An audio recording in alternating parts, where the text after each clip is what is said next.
entrepreneur, you know he's an investor, he's an author, he's a writer, but above all, he's a good friend. I hope by the end of today's gathering, we come to know each other one-to-one. Haven't met a lot of people face-to-face for a while, so that's a good thing. Just a bit of background. Telecom engineer, ethical hacker by profession. Good morning. Masters in business. PhD. My father goes, "You are a doctor in what?" I say it depends on who am I speaking to. He goes, "In my case," I say, "I'm a urologist." No, I'm a doctor in business and economy, and my field of studies are actually family. Why did I study family businesses? It comes from me trying to actually establish my own family office. But I went into establishing it. My family entrusted me into setting it up. I went and tried to find best practices and like to follow. But then most of them I couldn't apply for lots of reasons. Some of them were legal. I couldn't actually impose many of these legally. A lot of them were social. Some of them were financial. At a point in time, almost all businesses were family. Yes? Things started changing when people wanted to invest in others' businesses, but they did not want to carry the liability. Because previously, businesses, if I have a business, I took a loan, they can run after me and my house and car and kids, and they can actually sell my kids. This used to be the reality. So then this became problematic for people to invest in others' businesses. Became problematic for entrepreneurs to take a risk because they sacrifice themselves. They can become slaves if they don't satisfy alone. So they invented limited liability. Every time there's a subject about family offices, the first thing that comes to most people's minds: succession, governance, trouble. They are not coming together, political. It's all negative. It's all negative. It's all negative. It's actually not. It's on the rise. Their role in societies and economies is only growing, and they will assume more of the Fortune 500 companies moving forward. A lot of that is due to entrepreneurship. I think now, maybe, this is my point of view, running a business now is being more easier than before, with all the success factors that we are having here, especially in UAE, and the support that we are getting from the government. So I think that will definitely increase the impact. Fantastic. What do you think is few differences between a family business and non-family business? I think for the family business, it's always about creating. It's always about something different. Okay. For me, I think it's not about only business. Always when you find a success business, you will find it belongs to family businesses more than normal business.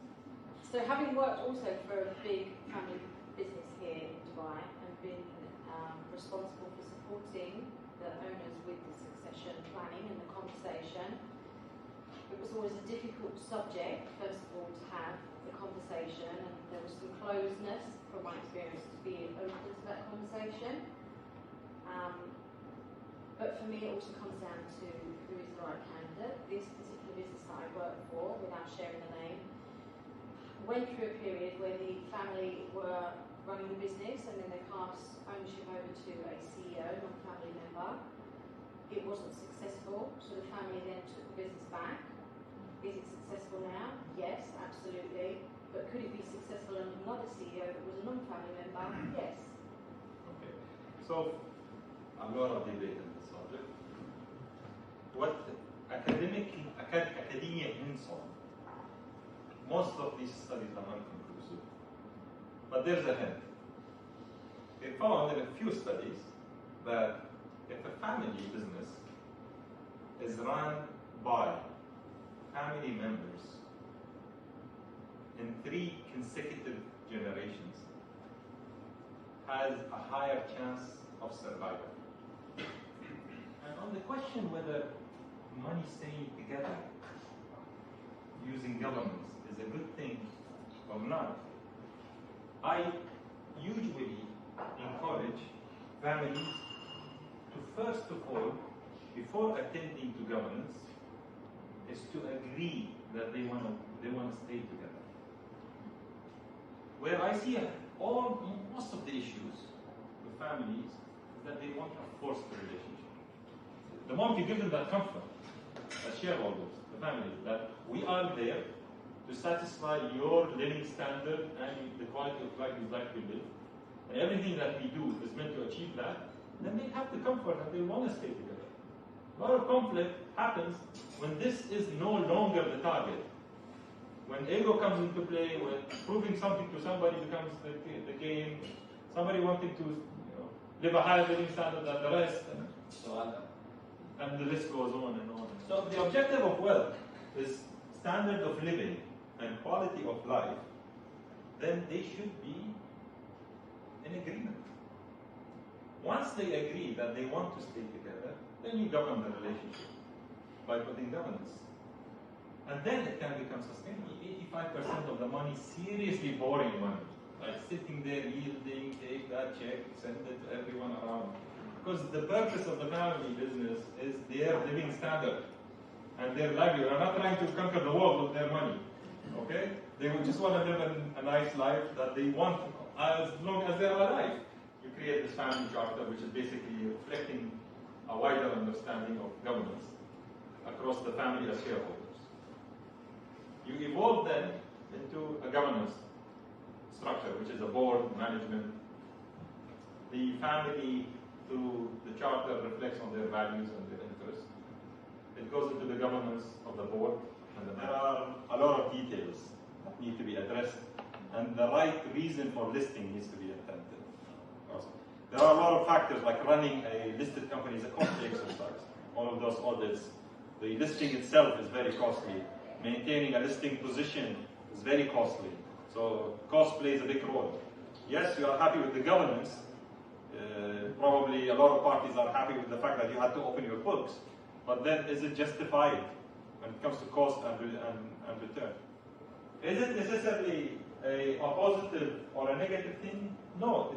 It is highly linked to also the context you are in. What's the role of the government within your country? What's the role of the context? What's the role of the financial sector? What's the role of the human resources sector? What's the role of governance? How does governance work within your country? How does relationship with banks work? So it's not a clear yes. This is what I want to highlight, because every time there's family businesses, discussions, and sustainability, the first thing that comes, you have to list them. So probably I left you with more questions than answers. And that's the whole idea, actually. Just want to say that as a field. First of all, let's give a round of applause because we have been standing for No, 1 hour.